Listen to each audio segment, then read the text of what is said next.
From the Dallas On Air studios in beautiful Dallas, Texas, this is Fulfillment right here on DallasOnAir.com. And now here's your host, the Vegabomber, PJ Dunn.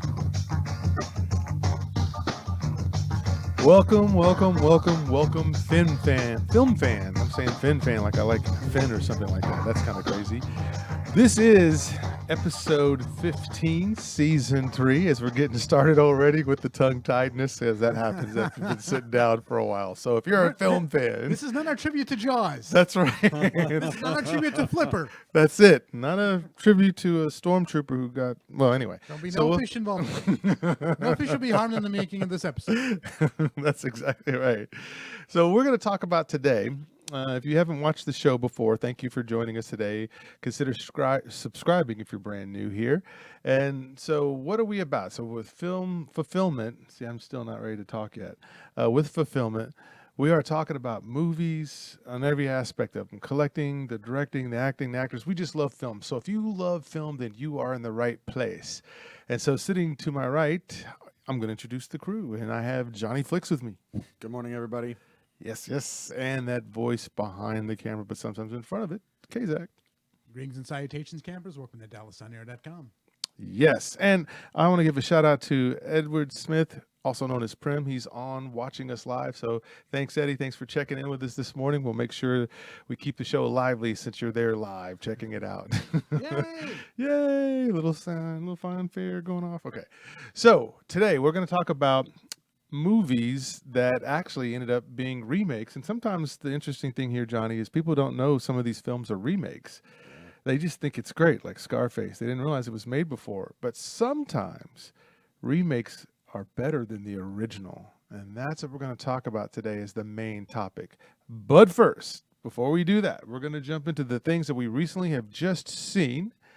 And this is what we do to help you guys get a sense of the kind of stuff we watch. So that way you get a sense of, oh, I know what Johnny's going to watch. I know what PJ's going to watch. And I know what Kazak's going to watch, because it's always different. And so I'll start first.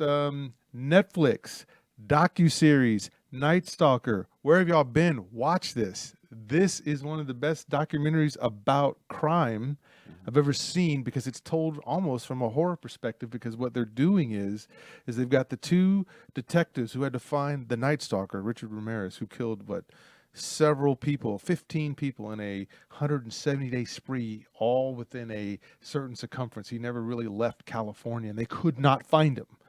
He could not find this guy, and he was on foot most of the time. He stole cars to get there sometimes. But what's interesting about this docuseries is, and I think there's 4 episodes, is they do it well. They don't even give you his name in the beginning. They let you uncover it as they are uncovering, as the detectives who are still alive today, Gil Carrillo and Frank Salimo, are telling you, this is what we did day one after the first deal. And so if you don't know about the Night Stalker, in the late 80s, this guy was just unconscious. In 1985, this dude would kill. And mostly it was because you left your windows open, your doors open. So he's really that thing that you're afraid of at the night, because there's people trying to sleep in California, right? And if you leave your doors unlocked, this guy will come in. And when he comes in, he might kill you with a hammer. He might kill you with a knife, or he might blow your brains out, or he might cut your head off. And then afterwards, he would sit in your house and open up the refrigerator and eat some food in there. And then he would make himself vomit over the floor sometimes. And then sometimes he would just straight up pleasure himself too. Then he would leave. And then he might do 2 of these in the same day. Like one might happen at 2 o'clock in the morning, and the next one might happen at 4 o'clock in the morning, because he was just on his way back and he just decided. So this dude is sick. Really, really sick. And I'd forgotten all about him. Manson gets all the news and all that sort of stuff. But this guy didn't have a pattern. That's why he was throwing off the cops, because he wasn't. At first, they thought it was Asian women, because the first 2 kills were Asian women. So they thought, okay, it's Asian women. But then there were regular women. There were other women as well, not just Asian women. And then there were men. Then there were kids. And then he sodomized kids. And some of them he let go after he did it. And I mean, this dude was straight up crazy. So you have 4 episodes. They first say, okay, here they are. You're the cops now, going, how do we find the guy that doesn't seem, everybody thinks they have a pattern, but Gil is the young guy. in this situation. And Frank Salerno is known as the pit bull. So whenever he gets on a case, it's going to get solved. But Gil was the young guy who said, I think it's the same guy. And at the time, the popular theory was, no, it's not. It can't be. Because this one was killed with a knife, but that guy was killed with a hammer. This person was killed. So it can't be the same guy. But he kept finding this shoe print on the scene. It was the same shoe. They looked it up. They found what it was. And it was a very rare shoe. And it's like, this is it. And they laughed at him. They laughed at him and said, no, that's not it. It can't be him. So can you imagine how the different police sections and the different, principalities who don't like to share their information because they want to be the one to catch him. So they're kind of holding back this guy getting caught. So this is masterfully told. I thought of Kazak because he loves horror films. Yeah. The way they did this is they showed you real film footage of some of the bodies. Of course, they put the bars over the eyes, but just some of the positions, you see what they saw when they came to the crime scene. Yeah. Ramirez was a big deal in the 70s. I mean, he's 80s.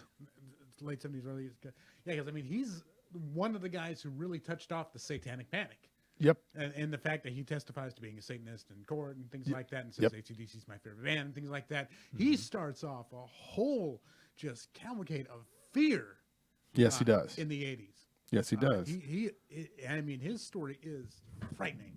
And the fact that he touched off just so much context in the 80s, it's amazing what this guy did. And again, and it sounds like, I haven't seen the series yet, but I mean, it sounds like he touches off also a whole new era in forensics too. Yes, absolutely. And this guy's from El Paso, Texas. So one of the many people that came from Texas to go to California to try to make it. And not that he was trying to make it, but it's like Manson in that same way. And then his followers, Tex, was from Texas, right? So this is a guy that had a horrible family life. Saw his cousin kill his wife in front of him as a young boy. And he had these teeth that were really just jacked up. So he looked horrible because he had these crazy eyes because he was trying to push that satanic stuff, and he just had that thing about him. And then his teeth were all jacked up. He actually looked like something that you would call like Leatherface or something like that. And he was very tall and very lean in this way, but he just didn't care. And he always said, yeah, Satan gives me energy to do this stuff. He never showed any remorse for any of the stuff he did, all the people that he killed. And it didn't matter. Man, woman, 82-year-old, an invalid, right? He thought he'd killed this invalid, but she didn't die. And so she was trying. So all these people are trying to give a description. And I mean, and this guy's just working just the coast. He's just right down the west. And they can't find him. Right? And so the cops talk about, so it's told from the perspective of the cops about what happened to them in their life, trying to find someone that everybody else is going, dude, you got to catch this guy. How are y'all detectives if you can't catch this guy? And they talk about at least 2 or 3 times where they were this close, but some weird thing happened. And so he was able to go on. So about 170 plus days he was doing this, just terror, right? And then what's even sicker is when you see the later episodes, you'll see it. It's just how some of the women that were turned on by him and how they were sending him naked pictures of themselves and stuff to him while he was in jail. Yeah. And he actually got married during the trial. So there's a woman that actually wanted to marry this guy after all the stuff that was out there. So it's phenomenal. It's, again, when you see the footage, you go, oh crap, that's the real stuff. And when you see how the house, the pools of blood, where the people are, where the bodies are, how they're turned, and it just didn't matter to him. It was just a kill. So he just did it, whichever way he wanted. And so when you see that there's that kind of evil that walk around in people, that they can do this. I mean, so I couldn't stop watching it. I started watching the first one. I had no plans on watching all 4 in a row, but I couldn't turn it off because I had to see, well, come on, guys, get closer. Come on, guys. Y'all are smart. Come on. And he was outsmarting them. So for 170 days in California, I think the furthest he went out from the part of California where he was in was San Francisco. He was doing most of it, in the Orange County area, that sort of, in LA and that sort of stuff. So you had to literally be afraid at night because the dude might just walk up and kill you. And you weren't safe. Male, female, black, white, Asian, Mexican, didn't matter. Child. If the Night Stalker saw you, you were in trouble. And so that's what I ended up watching. I would tell anyone here and all those fans watching, if you guys, a real horror story, a real horror monster that's better than anything that Freddy Krueger ever did or Jason, that's this dude. And he did it in real life Yeah. and got a following. Isn't that crazy? Very. So, Johnny, what have you seen? Nice segue, Peach. How do I follow that? Oh, Ryan. I mean, I Well, watched you Doc. Yeah. And there we are.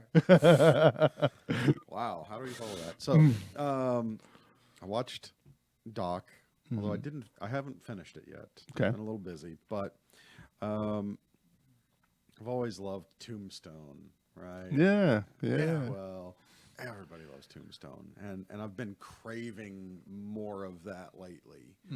That ruggedness and the hard edge of it, you know. So I discovered that there were some earlier films about Doc Holliday, and this one in particular, Doc from '71.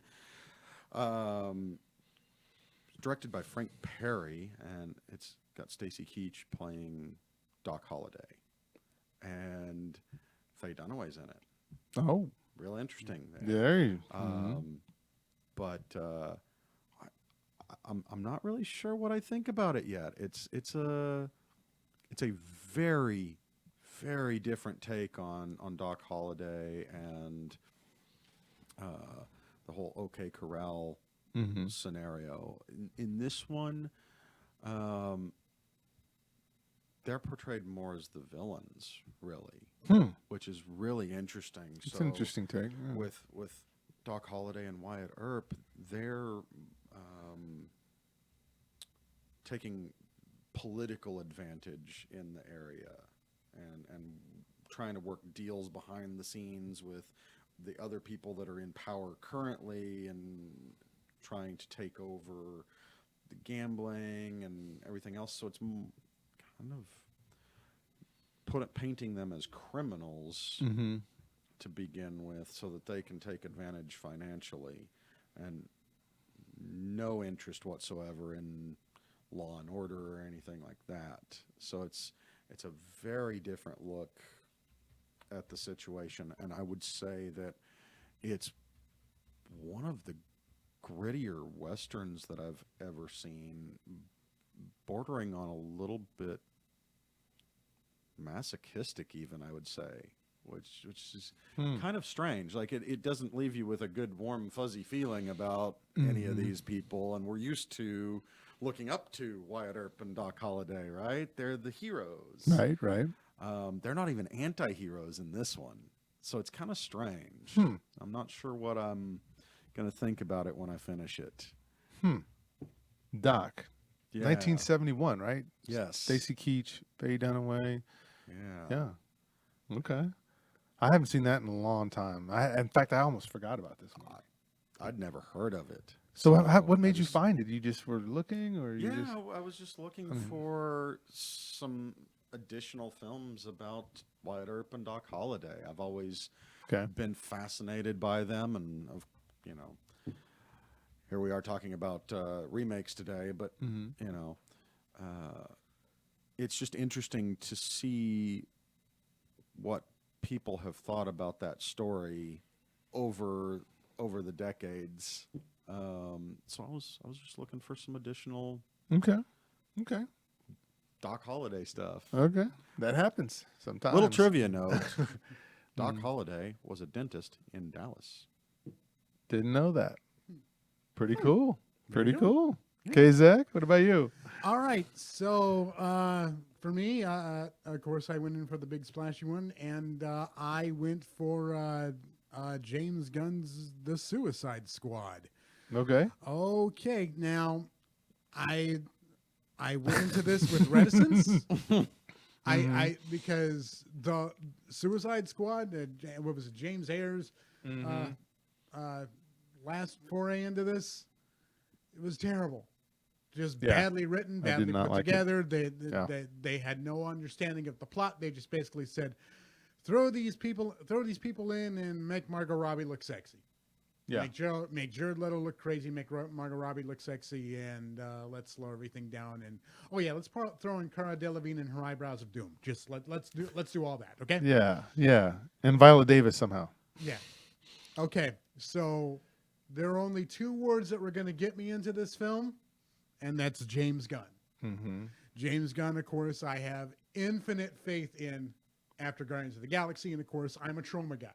James Gunn is a trauma guy. You know, he basically Right. he's going to bring a sense into this movie that's going to be fun, and he's not going to be afraid of horror. So, hearing about what he was able to do with this, because like I said, he's coming off of first basically Mm-hmm. they weren't going to give him Guardians 3 because of his scandal issues, past Twitter stuff. We don't even get in that. Right.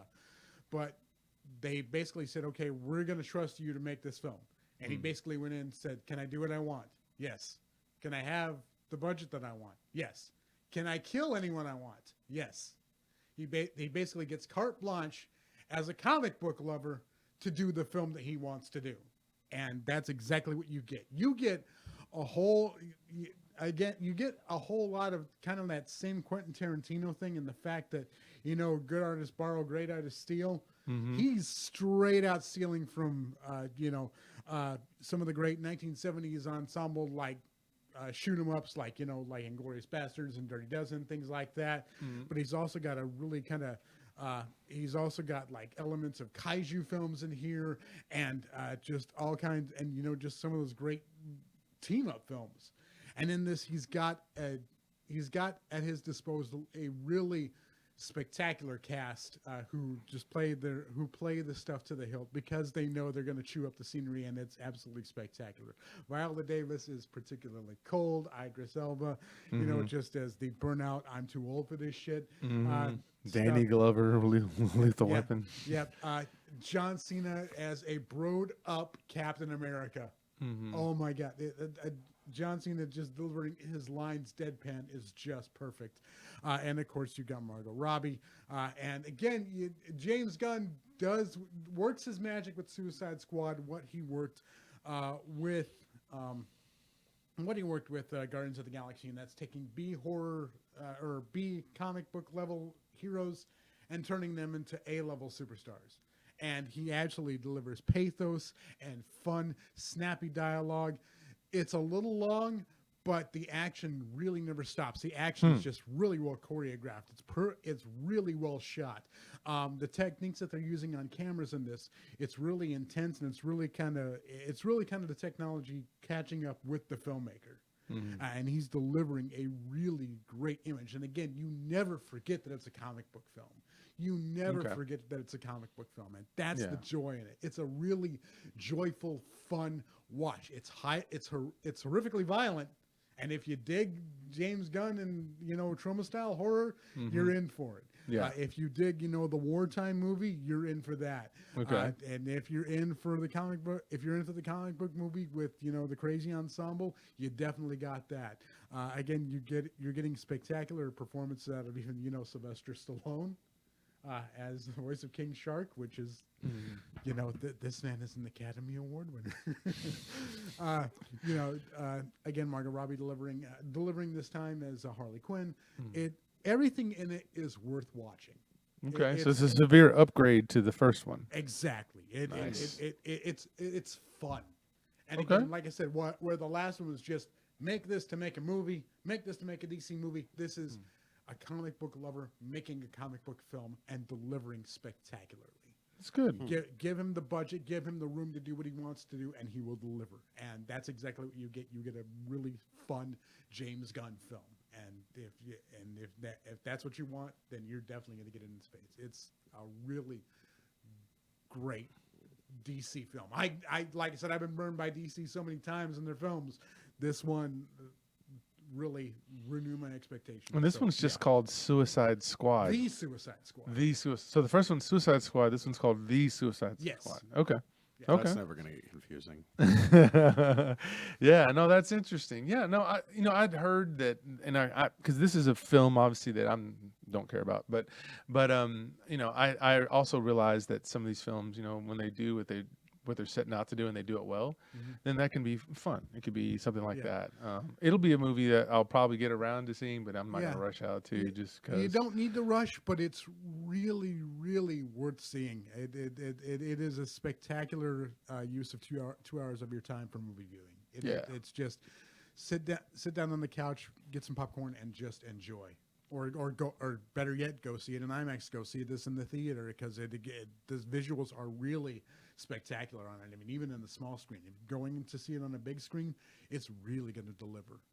So Okay. I saw it on television, just again because I didn't want to pay the price for it. Right. But I'd be willing to pay some money to see this. I'd be willing to pay.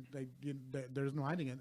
Starro, a giant intergalactic starfish pulling kaiju stuff. That's worth seeing on a big screen. Okay. All right. We'll take that. We'll take that. Well, ladies and gentlemen, let's switch into the topic du jour. And again, today, and it's funny you're talking about remakes already and some of the stuff we've already talked about. We're talking about now those remakes that are actually better on some level. They play better than what the original did. And then stick around for the second topic, which we're going to talk about, which is movies that are remakes that should not exist at all. This was a failed attempt. They shouldn't try it at all. But first, let's talk about those ones that were actually better than the original. And Johnny, I'm looking at you. Let's go first. We'll go one all the way around in popcorn style. All right. So my first one is Treasure Island and Treasure Planet. So Treasure Island has been remade many times, and it's a great story about loss and betrayal and growing up and ultimately finding yourself. Mhm. You know, Mhm. it's a great story, and it transcends the ages. Mm-hmm. So this was a really interesting one. This was a friend of mine had been pushing me to watch Treasure Planet for a little while, Mm-hmm. and so this kind of was a perfect opportunity. I will say, having watched a couple of versions of Treasure Island in the past, I had not seen the original from 1934, and as much as I like, early films, this one was, boring to me. Mm-hmm. So significant juxtaposition with Treasure Planet, which is anything but boring. Mm-hmm. What a film. Okay. I have to admit, I was really surprised that I liked it as much as I did. It was exciting and very unique.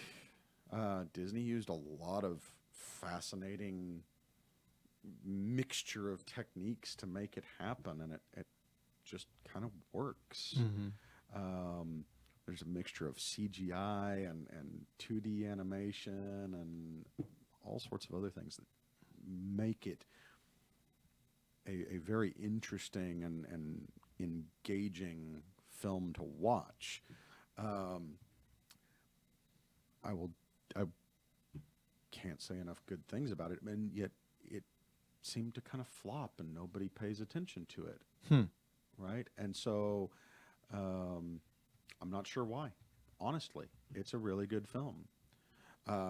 What I will say is, I think even the choice of all the voice actors in Treasure Planet were really, really good. You've got Jason Gordon-Levitt Mm-hmm.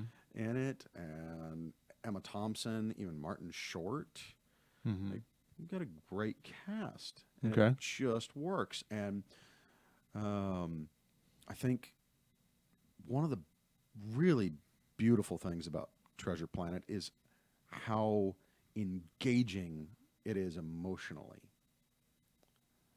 Okay. So, comparing that to the original Treasure Island, Mm-hmm. it just feels old and very flat. Mm-hmm. Not a lot of emotion, not a lot of depth in the characters to me, but Treasure Planet, the characters have a lot of depth, and it's you get a very good sense of who all of the characters are. Really, really liked Emma Thompson as the mother, by the way, even though small role. Okay. So, Okay. yeah. How about you, Kazak? All right. So for me, let's go ahead and start off with let's go True Grit. Yes. Okay. There's a good one. There we go. So, okay. So I think that it speaks true that I think the one that you see first is the one that you like most. Truly. The version of the version of the film that you see first is the one that you like most. Like I said, you have the original version, 1969. John Wayne, one of John Wayne's finest roles, a role that was basically written in the book with him in mind, in the book Okay. when it was put together. And then, of course, you have Glenn Campbell, you have Kim Darby as the teenager who is far too old to be playing the role, but still, like I said, delivers. It's basically that kind of wonderful fun Western that you see, that you enjoy, that really kind of defines what Westerns are. So then you move forward to Joel and Ethan Coen and their version of True Grit. Like I said, it's a visually stunning film. Jeff Bridges delivering as Rooster Cogburn. Yep. Matt Damon as LaBeef. Haley Steinfeld, who is absolutely stellar in the role as Maddie Ross. It delivers so well, so visually. But like I said, if you've seen the first one, you're going, why are you remaking this? And if you're watching the Joel and Ethan Coen, you're going, this by far surpasses anything you could have done.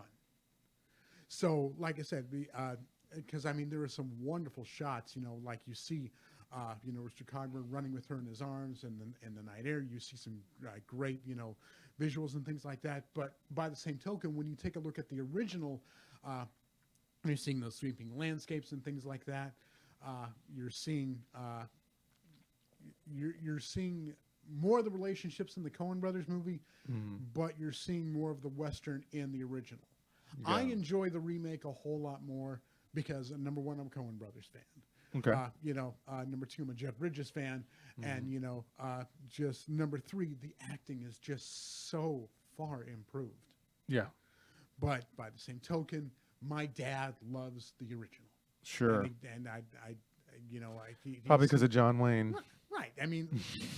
Just that my dad loves the traditional Western. These are the Westerns that he grew up on, things like that. Sure. And, John Wayne was in most of them. Precisely. But like I said, it's a matter, I don't know if it's generational. I think it really is the first version that you see of it is the one that you fall in love with. And I really think you have to admit that the Coen Brothers movie is a much better film. Yeah. But, as far as Westerns go, it's a hard comparison. Yeah, no, I think that's fair. I think the thing that hurts probably the original is that when they were putting True Grit together, they were basically, saying, okay, well, this is just another vehicle for John Wayne because he was so popular. It's like the way, today Matt Damon is with almost every movie they put him, they put him in all these movies, and Tom Cruise. Well, he was that way before we had those guys. And so John Wayne would be basically the guy that it's built around, and they would put the other folks in the films with him, but it was a John Wayne vehicle, and you knew what you were going to get, which was not wrong, not bad. And that's why I think when True Grit, when you ask somebody like Bridges to come in and say, hey, what kind of flavor could you give to this same guy, this Brewster character? And then with all the supporting actors also there with him pulling off the roles, you can see why I would agree with you why the new one is charged up more. And that's not to say that the original was bad or wrong. It's just that at some point when you see all the films released around that time, you'll notice a common theme: John Wayne, if it's a Western. And so they just knew, okay, if we put him in a movie, it's gonna do well. It's kind of like Elvis. You just let him do a bunch of old songs that were done by black artists, R&B artists. It'll sell. That's kind of how it was with John Wayne back then. And that's not to say he wasn't good or great in the roles. Yeah, and Rooster Cogburn literally was written with him in mind. Yes. The character in the book is literally written with John Wayne in mind. Mm-hmm. Mm-hmm. Yes, sir. That's the impact that he had, right? Yeah. Yeah. So I'll take one. So this movie comes out in 1996, and it's called Nutty Professor with Eddie Murphy. Boy. And I thought this was fantastic. We needed some fun, and in the 90s, in 96, we got it. So, you know, the Nutty Professor is about this heart of gold professor who's just severely overweight, and he's a little insecure, but he's a great guy. And so he transforms into this loud, talkative, uberly confident, handsome man named Buddy Love. That's his alter ego, if you will. And see, most people don't even realize that this is a remake, because the original was done in 1963 with Jerry Lewis. But Jerry Lewis was just a professor who was just, you know, socially awkward. So the idea that Eddie Murphy's team said, hey, you know, this fitness craze is never going to go away. Why don't we add the element of people trying to look good, and then we can cover it from both sides. We can cover from the side from the people who don't feel like they're in great shape. That's him when he's Sherman, and then the other guys who are in great shape and how they're kind of flaunting it sometimes and all that stuff. So he shows that and adds that whole piece to give Sherman Clump more. But the other part to this is this movie just made me laugh. Like the 1963 version was okay. It was more slapstickish, which is fine. But in this one, when Eddie Murphy's playing all of his family around the table, and they had that infamous fart scene. That was the one scene that everybody talked about that movie, and just because, you know, and then just him playing his mom. I mean, him playing all those characters, just kind of like how he did, you know, in Coming to America in the barbershop, right? And doing his mom going, Hercules, Hercules. How many times did people say Hercules about anytime you did something good? But when his dad was farting, everybody was farting on the table, said, oh, think of Mississippi pants, and he got up and he had to get away from the table. I mean, that whole scene just makes you laugh, and that was one of the staples. But I would say that the Nutty Professor, just that idea of adding the whole weight component and how people are about losing weight, and then just the human side of it, and also Eddie Murphy's so cool. Let's Dave Chappelle. Dave Chappelle's in this movie, and one of the first takes that you get to see of Dave Chappelle, he's in this film as the comedian that he's heckling. So, you know, when he's Buddy Love. So lots of gold in this one. So I thought this was pretty good. Have you seen Nutty Professor at all? I have not. I just because it was never my scene. Eddie Murphy just kind of fell out for me. Yeah. But I have seen the original. You know, Jerry Lewis is of course Jerry Lewis. Yeah. Doing what he does best. And again, like I said, he's playing two different roles. Eddie Murphy's playing 10. Yeah. So, but I mean, but I mean, as a cinematic achievement in makeup, it's amazing. Yeah, it won an award for it. Yeah. Mm-hmm. So yeah, totally. Won an award for best makeup and hairstyling. And I think the thing to say about that too is, you're right. Eddie Murphy was starting to dip, you know, after a while. Once he did Beverly Hills Cop 3 and everything else after that was pretty crappy. But out of all the Eddie Murphy movies post the big heyday movie, this is the one that kind of recaptured some of the fun that he was. And so if you are tired of Eddie Murphy after Beverly Hills Cop 3, this was the one after Beverly Hills Cop 3 that was actually watchable. Yeah. So, and then you get Norbit, and then we're done. oh my gosh, yeah, there's You so get many, Norbit, and a Meet Holy Dave. Man and Yeah, Norbit, meet Dave, and just Bowfinger. So yeah. Johnny, how about you? What's another one? All right, so this was one that I was really excited about. Was The Talented Mr. Ripley. And Okay. this is based on a novel. It was a series of novels about Tom Ripley. Mm-hmm. And apparently there's actually been quite a few movies made based on several of the novels over the years. But The Talented Mr. Ripley is a remake of a French film called Purple Noon with Okay. Alain Delon. Okay. Now, this is really interesting for me because I'm actually a big fan of Alain Delon, and how do I follow Alain Delon with Matt Damon Mm-hmm. and think that The Talented Mr. Ripley came out a better film? There are some major differences, but I will say where the talented Mr. Ripley really delivers Okay. is all of the supporting cast, because we have Gwyneth Paltrow, Jude Law, Philip Seymour Hoffman in The Talented Mr. Ripley. Mm-hmm. I mean, just night and day difference between the two films. Alain Delon was the star of Purple Noon, and the rest of the cast just doesn't pull their weight for me. So some of the other differences. So The Talented Mr. Ripley, story about Tom Ripley, who is a sociopath, and he plans to take over somebody else's life. So in Purple Noon, that plan is very deliberate, very premeditated, and he's just waiting for an opportunity. In The Talented Mr. Ripley, it almost becomes more of a spontaneous thing, Mm-hmm. where he's kind of insulted, and so a fight ensues, and so it's hard. It's a little more ambiguous as to the motivation behind the murder, but where I think it really excels is at the end of the film. You see much more torture in Matt Damon, where in Purple Noon with Alain Delon, he gets caught.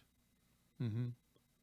In The Talented Mr. Ripley, he doesn't get caught, but there's this great scene at the very end where he's sitting in a cabin in the boat, but there's doors and mirrors that are moving, and you're seeing his reflection in all these different angles, and just the look on his face where he knows he's never going to get away from this. And I think that punctuates the film so much better. Okay. Yeah. So Talented Mr. Ripley, definitely a wonderful remake. Okay. And I was really surprised that I liked it that much more. Okay. Huh. Yeah, I haven't seen that movie in so long. I think I started to watch it. I don't know if I ever finished it, but I do need to go back and check on that film, see how that works. Okay, Zach, how about you? All right. So I'll go into the next one that I got here. And of course, we get the infamous musical remake, and that is, of course, Little Shop of Horrors. Okay, so there's no possible way that the remake of 1985 and the readaptation of the stage musical could be anything better than the original 1960 version. I mean, it was impossible for it to be anything but better, because the original version is a film that was shot in 2.5 days on a budget of $22,000. Okay. Just basically, you're basically getting a cheesy horror film. It's the first appearance of the original is the first appearance of Jack Nicholson, and it's a Roger Corman film. Basically, make every movie as quickly and cheaply as possible. Right. Just do it and get it done. And then, of course, the film, of course, develops its cult following. It develops its, film cult following on late night television, things like that. You see it on the black and white, just, replays over and over. Finally, it turns into a musical on Broadway, which, of course, you get some great stuff, Howard Ashman music, things like that. So then we move into 1986, and we get Frank Oz, who directs. It's one of his first films that he directs outside of the Muppets. You get Rick Moranis as the lead as Seymour Krelborn. You get wonderful performances from Vincent Gardenia, and of course you get a great appearance from Steve Martin, Bill Murray, things like that. You get a whole lot of stellar people putting forth a really, really good visual musical, and of course it's Frank Oz. Yeah. Which, when it comes to, shooting this type of film, it's spectacular. It's still funny. It still holds up, and it really kind of harkens back to a timeless musical around what was a really crappy movie that was made over 2.5 days. That is infamous for how bad it is, but it's so enjoyable. But I mean, the musical really is just one of those first movies that really made me love the movie musical. And of course, Levi Stubbs as Audrey too. Just that voice is just it is really perfect.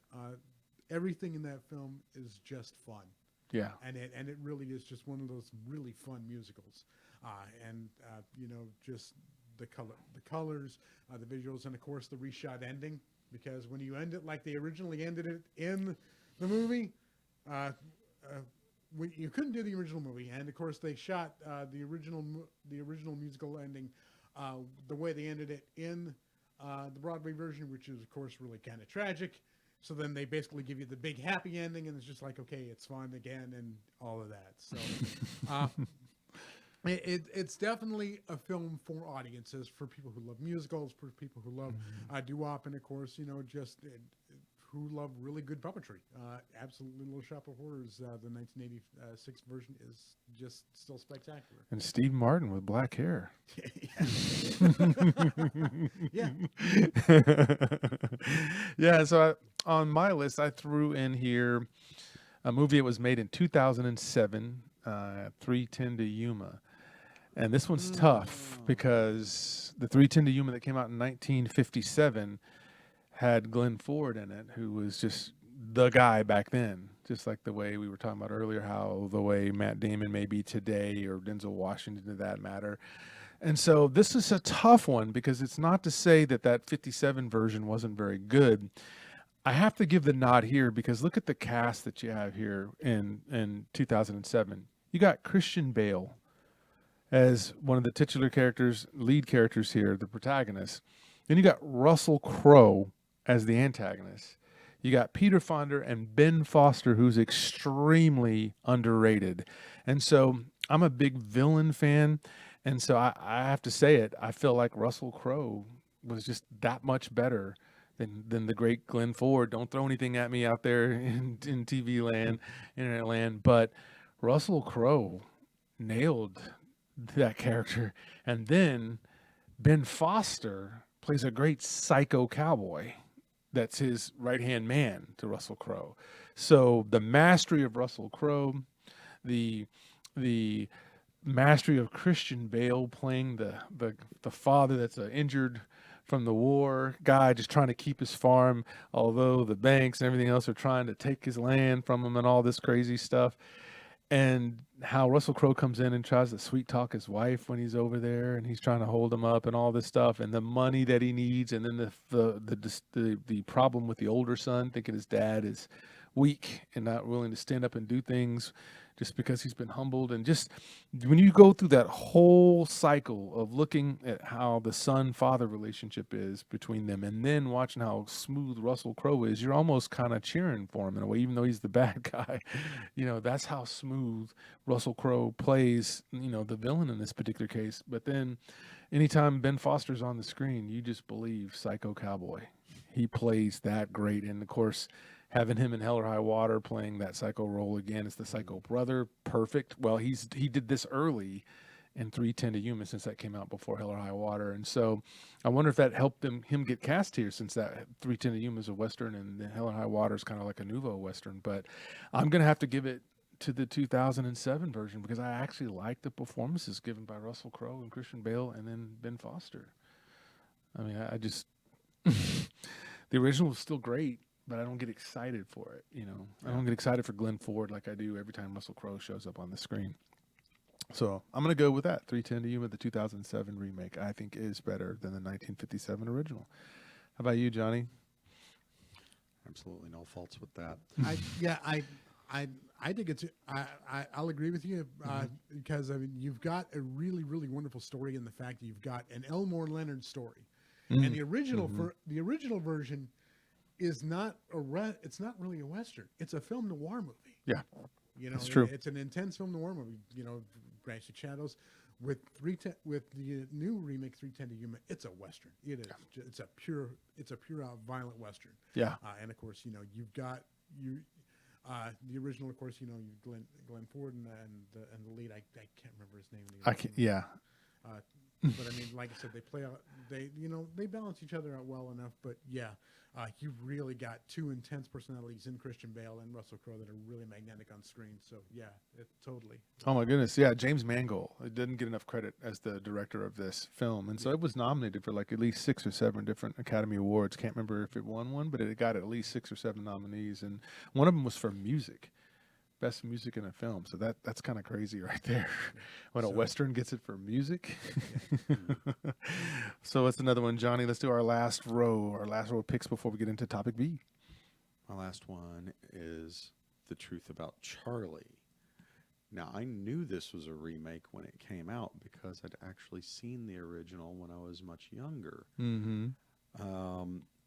But they could not be more different films. The original is Charade, and that's Cary Grant and Audrey Hepburn. How do you replace them with Mark Wahlberg and Andy Newton? Mm-hmm. But the movies are completely different. The original with Charade is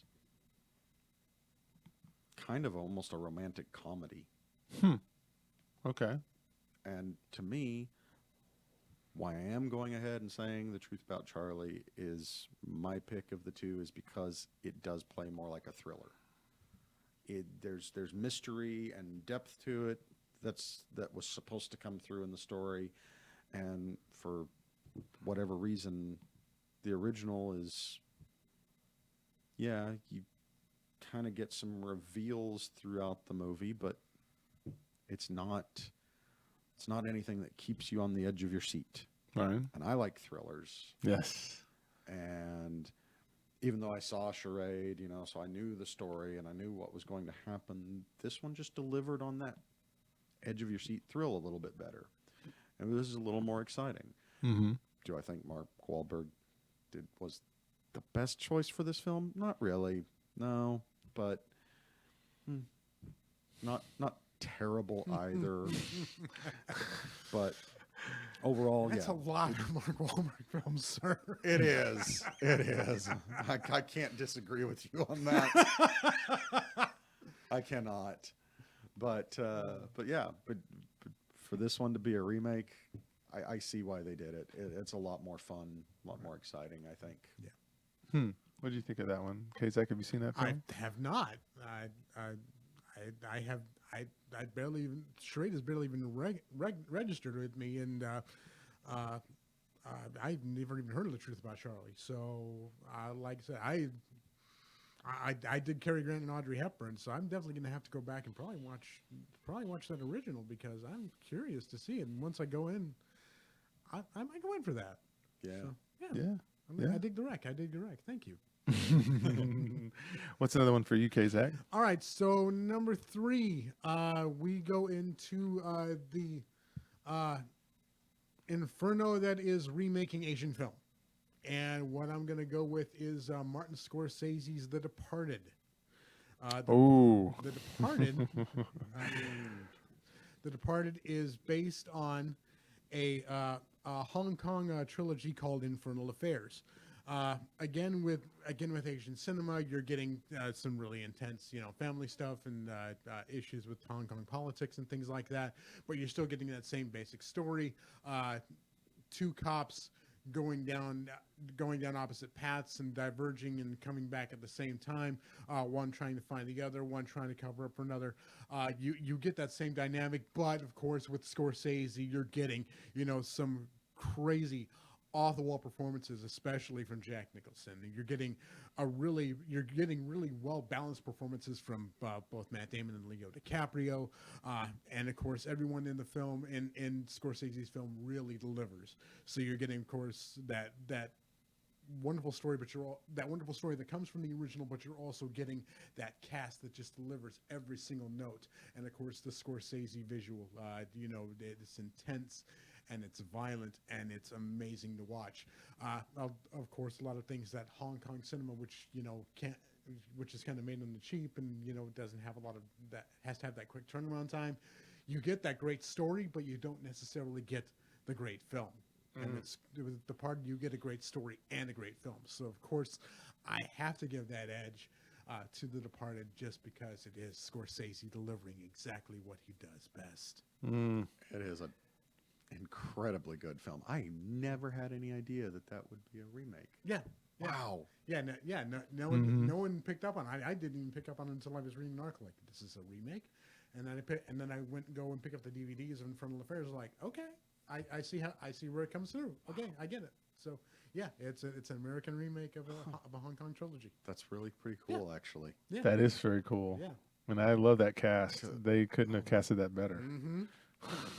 Yeah. Yeah, it's worth going back to watch the Hong Kong version. Mark Wahlberg being Mark Wahlberg. Yeah, if you're gonna cast Mark Wahlberg, that's the role. Well, yeah, it's true, especially because that movie's set in Boston, and so he's from there. That's totally fits. It's peak Mark Wahlberg. Word. Well, that's a powerful film, and I think I still have that one on repeat to watch. One of my favorites. I love Jack Nicholson in that one as well. Yeah. I thought he played a gangster really well. And so to go with that, my number one adaptation, or I'm sorry, not adaptation, but remake, actually is a movie that's a remake of a TV series that's actually a Stephen King novel. So it's 2017 when it came out. So the original was obviously the book first, but then you had the TV series in the 1990s. But here's the thing. With this movie, 2017 is about that year that I've noticed that horror movies were starting to get more crafted better. They weren't just slash up a bunch of people or whatever. Thanks to James Wan doing the Conjuring series and some of the other great series that were coming out, horror films are starting to get smarter in terms of getting better actors. And so when you get Finn Wolfhard and all that cast of kids who are the 7 outcasts in Derry, Maine. When you get that and it has that vibe to it, like E.T. in a sense, they're riding on their bikes a lot to go everywhere. It's kind of got that vibe of Stranger Things as well. But in a horror film where you have now Skarsgård having to fill in some big shoes, because everybody loved Tim Curry's turn as Pennywise in the TV series. And I thought Skarsgård did a great job of playing this version. So you have better costume, you have a stellar cast here, and then there's a plot point added to it that wasn't actually in the book, that Stephen King actually said, no, that makes sense, go ahead and do it for one of the characters, because they were saying, yeah, that would make sense that he would do that given where he grew up, so why not put that in there? And so they did that. And so how loved was this movie? This is a horror film that has a worldwide box office draw of $701 million. That's Marvel movie territory. That's how much it was loved. Worldwide, horror movie doing this. And so, yeah, I could watch that one several times. Of course, the ending is always the hardest part of any Stephen King movie. The ending is probably the weaker act out of all of those. But the betrayal's in the beginning and in the middle. And then just the idea of the kids and then the parents, how they're so off, and these kids are growing up in this town, and you're like, how do you be normal in Derry, Maine, right? I mean, have you seen this? I know Kazak, right? Yeah. Oh, yeah. I watched it kind of as a research project for a game that they're putting together for Alcon. So,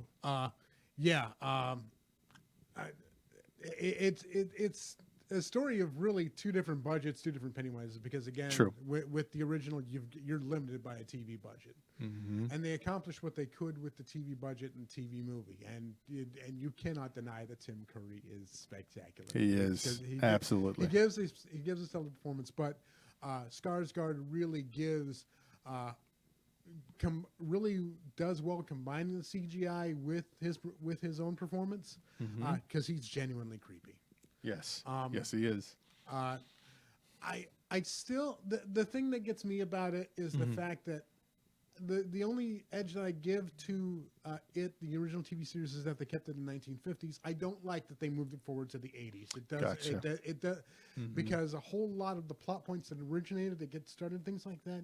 Stranger danger and things like that. That's injected right into you in the 80s. We got that beat into our heads. Yeah. Whereas in the 50s, it's not so much. Right. And that's kind of what starts it off. Yeah. So, like I said, it's a really kind of careful balancing act, but yeah, the new It is still it's still fun to watch. The kid, I think the kid cast, the younger cast, is a whole lot stronger than the adult cast, to be perfectly honest. True. With you.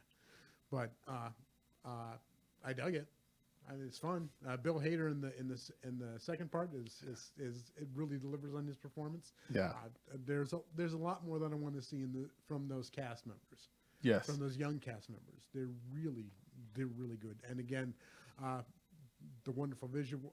Like I said, my favorite scene, I think, and probably the sequel, is the girl, I can't remember her name, coming to her old apartment and meeting with the old woman, and the way they kind of played that up. Sophia Lilly. Yeah. Yes. It's really well done. Or Lillis, yeah. No, she is, and you know what?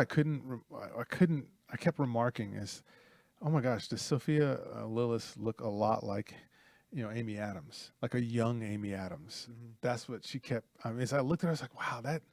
If they're ever going to do an older version, now I think they used Chastain to play her in the older version. But to me, Sophia Lillis, if you do a Google search and you just look at her with that red hair, she looks like a very young version of Amy Adams. She totally does. But yeah, it's amazing. So yeah, but all the children actors for sure in this film, they absolutely killed it. And then it's just Stephen King. He's just creepy, just the stuff that he would write. And so the fact that they just took this further, I felt like a little bit than the 90s TV, just because they had a bigger budget, obviously, helped out. But yeah, it came across, and I was scared because I was like, man, how are you going to really mess with this? Because the TV series was pretty good. Yeah. And yet and they you pulled can't it touch off. Tim Curry's performance, which I'm glad Skarsgård didn't. He went for his own thing, and that really kind of pushes it over. So yeah, I can see why it's a pick. Yeah, no, that's so great. And so now, ladies and gentlemen, let's get into, we have our topic B. Just real quick, we've got one.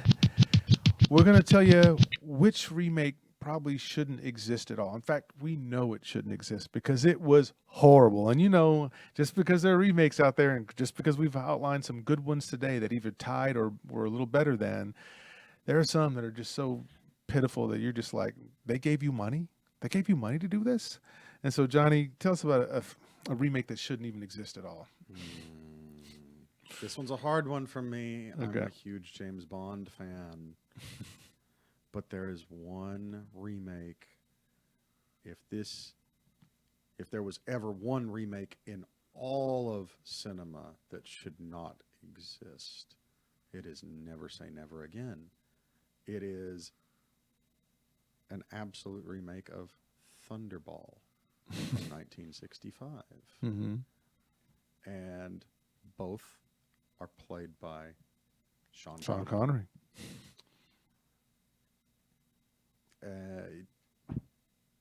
Yeah, it is exactly the same film with a different cast. A better cast, and film and directed by Irvin Kershner, but should not have existed. It's not good. It's just not good at all. Okay. And so a lot of Bond fans just kind of push it aside and pretend it doesn't exist at all. Because it's not canon, correct? Here's the thing. It is, but because it's this is a weird one. Ian Fleming, before selling the franchise to Eon, he was writing a film called Thunderball, and it fell through. And he went ahead and published it as a book, but didn't give credit to the guys that helped him write it. They sued him. They won. So they remade Thunderball and called it Never Say Never Again, because apparently Sean Connery told his wife he was never going to play Bond again, and she said, never say never. Wow. That was the, Wow. Wow. Silver lining. I mean, we had Kim Basinger in it. Okay. All right. We can go with that. Sure. Right? Might be the only reason to watch it, actually. That sounds right. So what? So I mean, just the greater improvements is it the cast? Is it the story? Is it just that it's a Bond movie and a pseudo Bond movie, like the Bond movie you get when you buy it, and then the Bond movie you order off of Wish. It's definitely the Bond movie you order off of Wish. So you don't get the Bond theme. You don't get all of the other elements that make Bond Bond. Yeah, that's horrible. But because it's still Sean Connery, it's still James Bond. Yeah. But it was a little bit grittier. Maybe a little bit grittier. And we're not talking like Daniel Craig grit here. Right. But you did have a better cast. So it's bizarre, you know, because you've got Max von Sydow as Blofeld. Mm-hmm. Like, how do you not take that and make that a better movie? But it just Sounds like face trash. planted. Yeah. Trash. Yeah. Trash it. K-Zach, you? Oh, out of all the films that you could have remade, out of all the films that you could have touched, why did you try to do Texas Chainsaw Massacre? God! 2003. I mean, Tobe Hooper's 1974 classic is a spectacular horror film that doesn't show blood. Mhm. It is a bad day in Texas. It is brutal. It is gritty, and it's just frightening. It is a frightening look at a chaotic family and a bad day in Texas. The Texas Chainsaw Massacre 2003. Jessica Biel basically takes a music video director and says, "Here's a horror film. Direct it and make it as gory as possible," and just.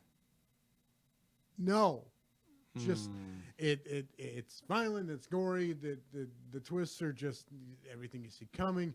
Just it's predictable and just Wow. it has none of the charm. It has none of the wit. It is basically like all the brutality, but the brutality isn't having to watch a remake of a really stellar, classic, perfect film, whereas Texas Chainsaw Massacre, directed by, God, I don't even want to mention his name, but I have to give him credit. Marcus Dispel. Just why show me on the doll where it hurt you, because it's just I can't say enough bad things about this film. The only redeeming film is, of course, Arlie Ermy delivering what he does, delivering his performance. That's pretty much the only redeeming part of the film. It's just awful. And why did you have to remake this film? Yeah. Yeah. It was me a the money. massacre. Yeah, Yeah. No, Texas Eyeball Massacre. yes. And if K-Zach says it sucks and he's a big horror fan and he likes offbeat horror films, you got to listen, folks, because Why that do you means it take really an is offbeat bad. horror film mainstream? You don't need to. You just don't. Love it. Love it. That's exactly right. Well, for my final one, kids, this is another remake that shouldn't exist. It's called The Force Awakens. No, I'm kidding. Just kidding. Because we all know that that's New Hope, but that's all right. It's all right. All right. Well, let me give you the real one, because this is actually worse, believe that or not. Oh, I can. 'Cause I know the title. Yes, this is Guess Who's Coming to Dinner. There is no way on earth you should ever touch this film. When you have the original that has Sidney Poitier, Katharine Hepburn, and Spencer Tracy about real social issues in 68, 69, in that time frame, and then you come back now and you do Ashton Kutcher and rest in power, Bernie Mac, and you flip it though. It's the white kid trying to date the black girl and going home to the black family. And then you're trying to put all this cutesy humor type stuff in it. And as soon as I watch this, no, this doesn't work. This doesn't work at all. Like, this isn't even the same thing. It's not even the same place. And so you're saying, so Ashton Kutcher now is going to be the Sidney Poitier of this film? What?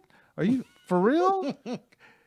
You almost cursed, right? So, I couldn't believe this because Guess Who's Coming to Dinner is one of my favorite films, right? And if you haven't watched this and you like classic films, and if you're one of these people who like, the social issues and looking at these sort of things, and you want to understand what it was like in the '60s, watch this film because it's a remarkable film. The real film deals with some people who are liberal, forward-thinking, and yet the parents are having a problem per se with their daughter dating this well-established doctor, black man in Sidney Poitier, and Sidney Poitier just eats up the screen wonderfully. He's Denzel Washington way before Denzel Washington. In fact, Denzel Washington's probably made in Sidney Poitier's image, and Sidney Poitier has done killer movies and action films. So for him to do this film, to take on this topic in the late '60s like that was huge. And so to come back and then do this mess with the dude from that '70s show as your lead guy,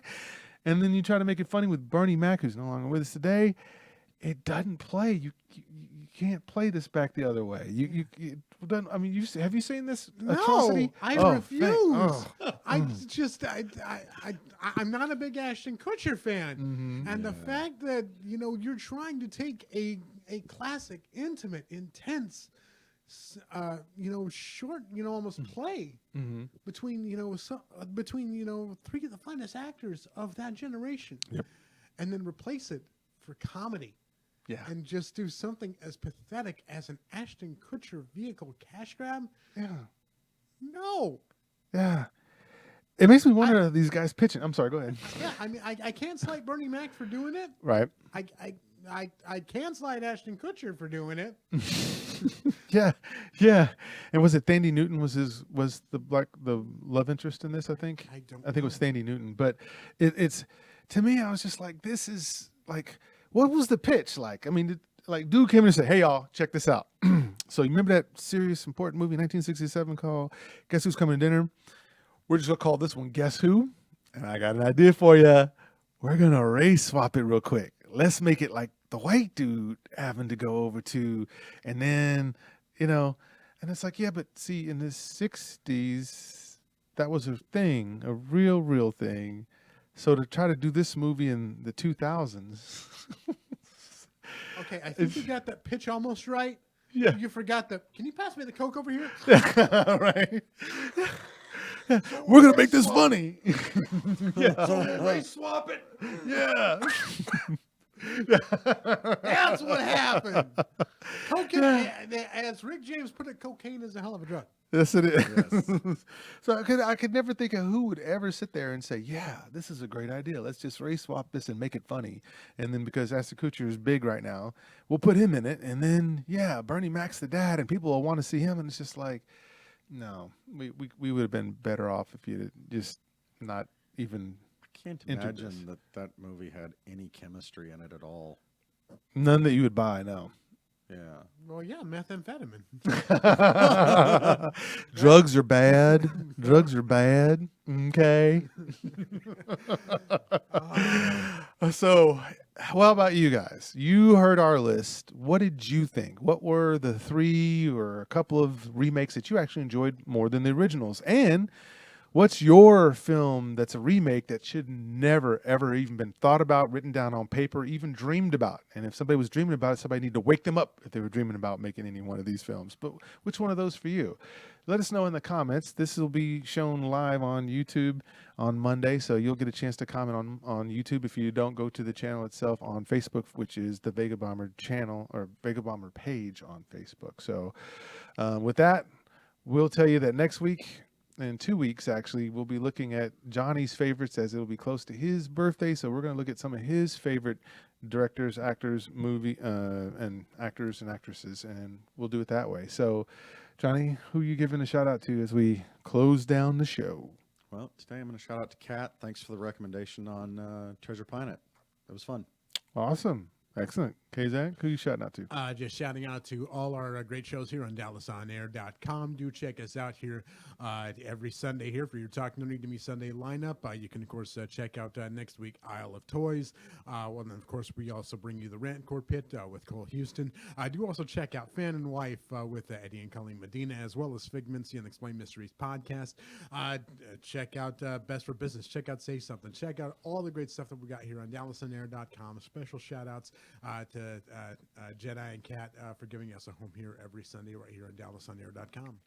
Awesome. And once again, want to thank Brandy and Barry Allen, Lauren Wiedauer, Tristan Frazier, Troy Ross, Harry Thomas, who's also a YouTuber, does movies, Daniel Meza, Mad Mel, Eddie Medina, Jedi Cole, and then, of course, Stephanie Crane. They're always watching. And for Prim for joining in live and watching us today. So, And the Film Samurai. And the Film Samurai, cannot forget that guy. He was a part of the original crew, so we always remember crew members. They don't leave. They may get lost, but they're not gone.